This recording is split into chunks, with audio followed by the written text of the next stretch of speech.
Welcome back to Historical Hot Messes. Today, we're diving into one of history's weirdest partnerships. Rasputin, the infamous Russian mystic, and Tsarina Alexandra, the deeply devoted Empress of Russia. Was it love, power, magic, or just a really bad PR strategy? Let's find out.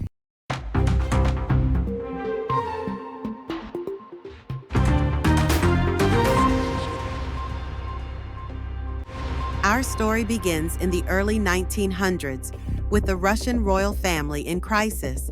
Tsarina Alexandra and Tsar Nicholas II had 5 kids, but their youngest, Alexei, suffered from hemophilia, a life-threatening condition.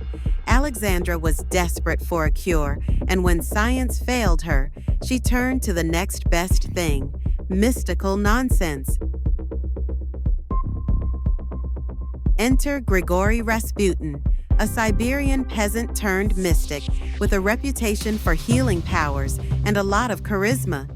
Rasputin had the vibe of a backwoods guru who could charm anyone, and somehow he convinced Alexandra he could heal Alexei. And, to be fair, Alexei did seem to improve after Rasputin's interventions. Coincidence? Probably. But Alexandra was all in. From that point on, Rasputin became Alexandra's trusted advisor, and some would say her emotional crutch. She believed he was a holy man sent by God to save her family. The problem? Everyone else thought he was a creepy fraud with way too much influence. Let's talk about Rasputin's extracurricular activities. While he was cozying up to the royal family, Rasputin was also gaining a reputation as a womanizing party animal. He drank like a fish, danced like nobody was watching, and reportedly had way too much fun with his female followers. Not exactly holy man behavior. The Russian public was not amused. Rasputin's closeness to Alexandra sparked rumors of an affair, even though there's no solid evidence it was romantic. Still, perception mattered, and Rasputin's influence over the Tsarina made the already unpopular royal family look even worse. Talk about bad optics.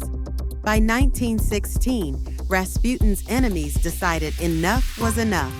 A group of nobles invited him to dinner, poisoned him, shot him, and then threw him into an icy river for good measure.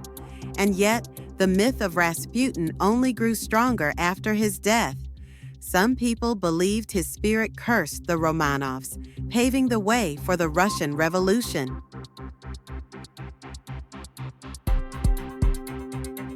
Meanwhile, Alexandra's faith in Rasputin only deepened after his death. She continued to defend his legacy, even as her family's reign crumbled around her. Within 2 years, the Russian monarchy was overthrown, and the Romanovs faced their own tragic end. So, what do we learn from Rasputin and Alexandra's bizarre bond? 1. Be careful who you let into your inner circle. 2. Perception is everything in politics. And 3. If you're a mystic healer, maybe tone down the party vibes. Thanks for watching Historical Hot Messes. Don't forget to like, subscribe, and hit that bell for our next episode, where we tackle the wild love life of Rasputin's polar opposite, Beethoven. See you soon!